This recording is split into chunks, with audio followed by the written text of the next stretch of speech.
everyone! If you're a beginner about to start your first fursuit, stay right here, because these are the 5 mistakes almost every new maker makes, and exactly how to avoid them before they ruin your project.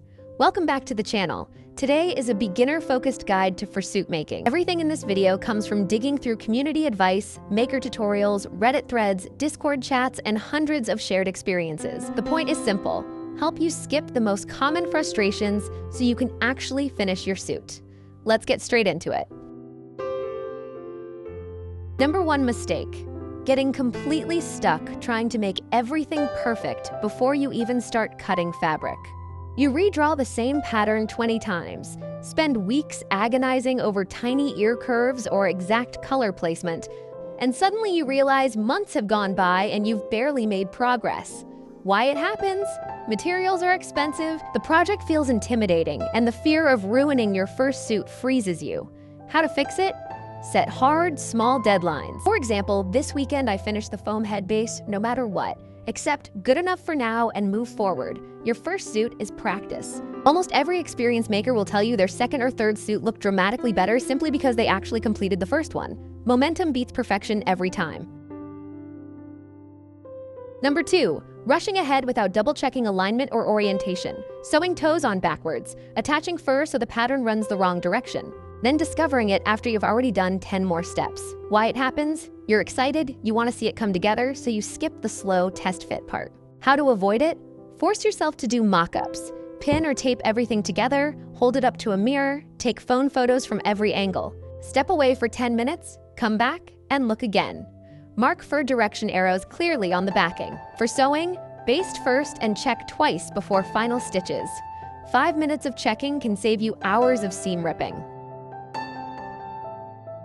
Number 3, not planning or doing any fur shaving and using the exact same pile length everywhere. The finished suit looks flat, puffy, and lifeless, especially on the face and paws where you want definition and shape.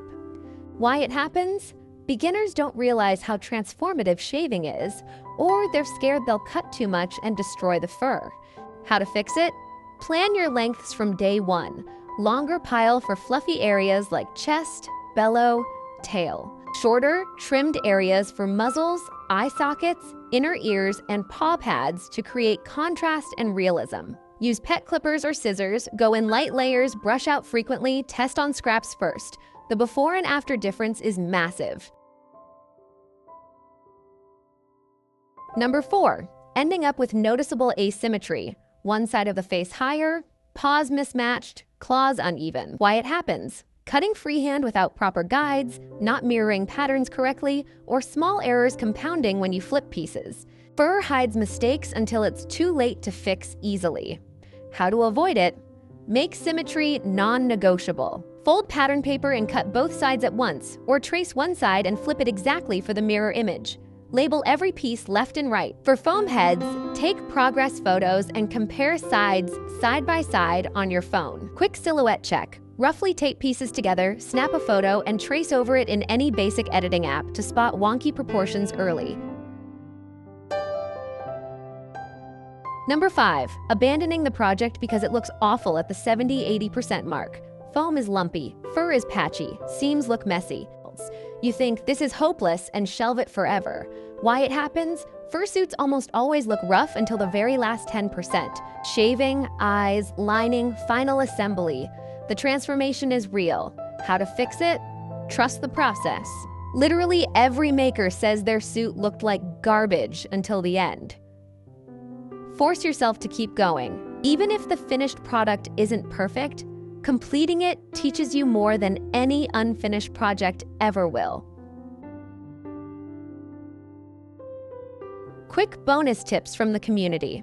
Before we finish, a handful of small but life-saving tips people keep repeating. Sharpies bleed through light-colored fur. Always test on a scrap first. For dark fur, switch to a silver marker. It shows up clean. Avoid hot glue on main furring seams. It stiffens the fur, looks messy over time, and makes future repairs or refurbishing way harder. Hand sew whenever possible. Keep blades razor sharp. A dull box cutter chews fur. You can sharpen them yourself with sandpaper, a whetstone, or sharpening steel. No special tools needed. Helpful basics. Spring-loaded scissors for trimming. a truly sharp box cutter or rotary blade, washable markers or chalk, and cheap newsprint or pattern paper for drafting. Smart beginner move: start with foot paws. They're way less intimidating than a head, but still teach patterning, sewing, shaving, and finishing. Quick warning: skip spring lock moving jaws on your fursuit. They're advanced, safety can be tricky, and they add a lot of complexity. Save them for later. That's it, the 5 biggest beginner traps and how to dodge them. Fursuit making is a skill that improves with every project. Your first one doesn't have to be perfect, it just has to be finished. If this video helped, hit that like button, subscribe for more creator guides, and drop a comment. What's the one thing you're most nervous about when starting your suit? Thanks for watching. Go build something awesome. I'll see you in the next one.